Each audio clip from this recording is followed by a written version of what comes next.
On September 10th, 2025, an ordinary afternoon on the campus of Utah Valley University turned into a moment of national shock. At approximately 3:15 p.m., conservative activist Charlie Kirk was speaking at an outdoor event called the American Comeback Tour. The crowd was gathered in front of a white tent, listening as Kirk answered a question from a student. Then, a single gunshot.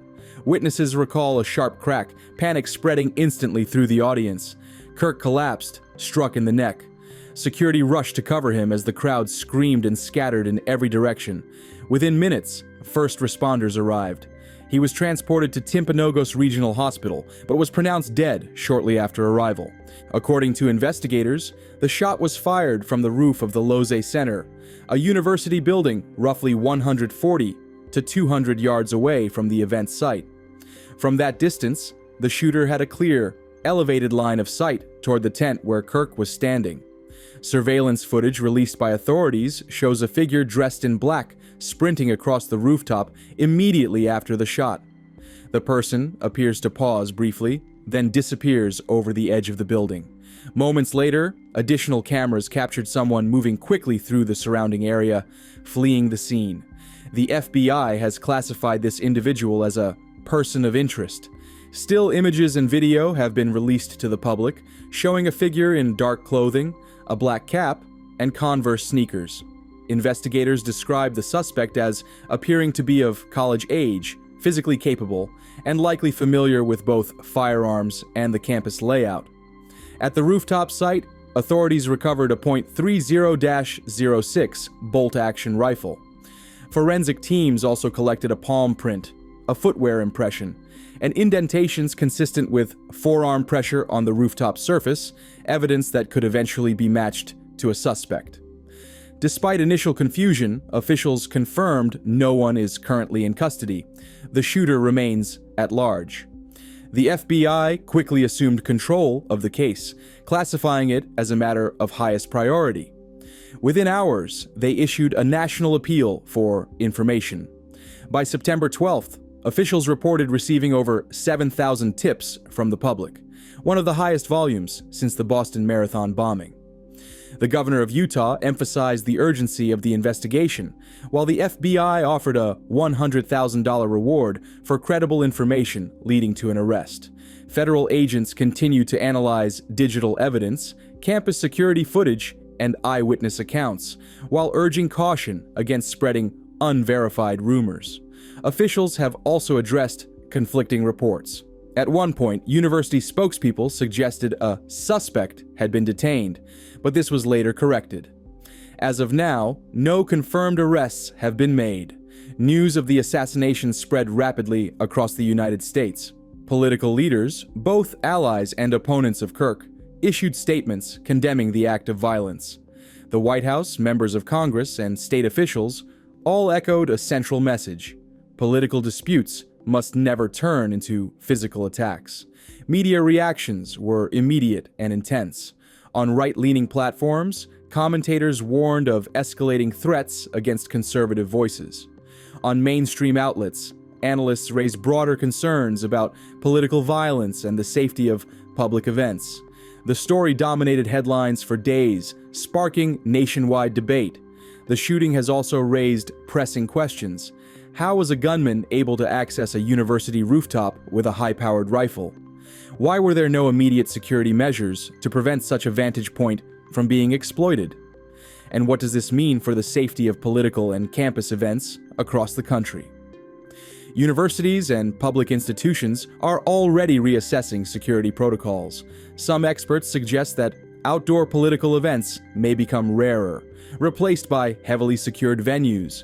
At this stage, the motive is unknown.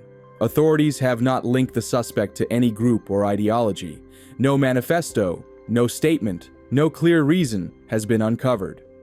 What is known is simple: a shot was fired, a man was killed, and a suspect is still free. The FBI and local law enforcement insist that all possibilities remain open. Investigators are working around the clock to establish who planned this attack, why it was carried out, and whether others were involved. The assassination of Charlie Kirk marks one of the most dramatic acts of political violence in recent American history. It has already left an indelible mark on the nation's political climate, intensifying fears, heightening tensions, and reminding the public of the fragility of safety in open society. For now, the story is still unfolding. More details are expected to emerge as the investigation continues. Ladies and gentlemen, thank you for joining us here tonight. We appreciate the media and the partnership we have with you in helping us to get information out to the public so that we can catch this assassin and hold him accountable. We are going to share a portion of a video and that we have of the suspect, as well as some new stills. Those have already been released, but we want to make sure that they get as much attention as possible so that we can get help from the public in tracking down this evil human being. We cannot do our job without the public's help right now. The public has answered our call for action. So far, we've received more than 7,000 leads and tips. I would just note that the FBI hasn't received this many digital media tips from the public since the Boston Marathon bombing. This case also highlights the dedication of our law enforcement community. We have 20 federal, state, and local law enforcement partners that are working shoulder to shoulder to find the person who committed this horrific crime.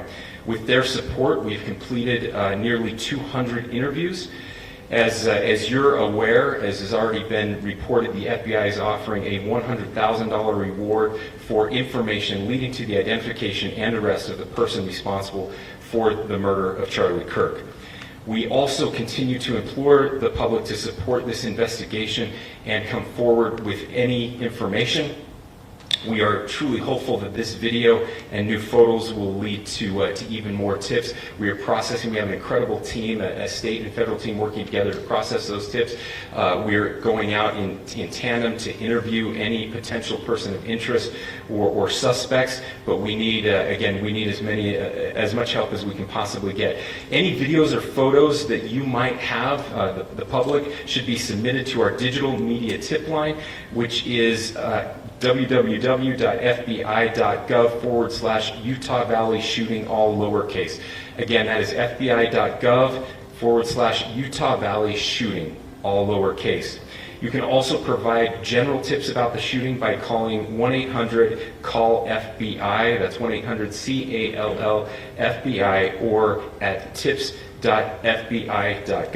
This is, I would just say, this is not just a local matter here in Utah. We have people all over the country that are helping to bring this perpetrator to justice for Charlie Kirk and his family.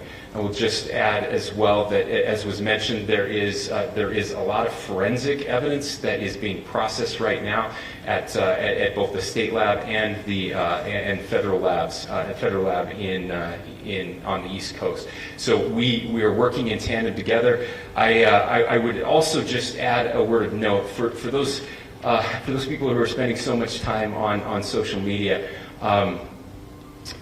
I think Charlie said it best, that when things get bad, we should put our phones down and spend a little time with our families.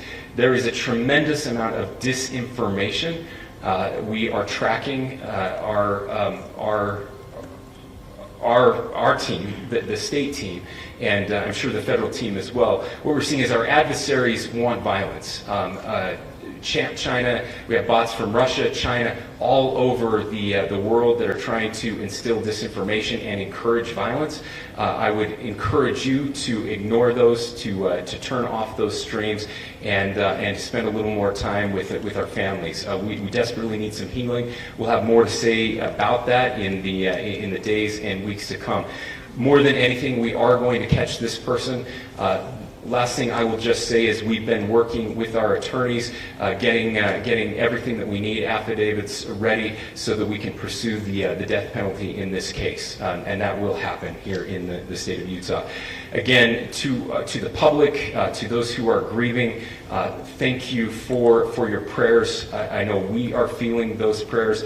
I know the Kirk family is feeling those prayers as well. We pray that God will bless our nation at this very dark time. We can start healing by finding this perpetrator and holding him accountable, and we need your help to do that. Thank you.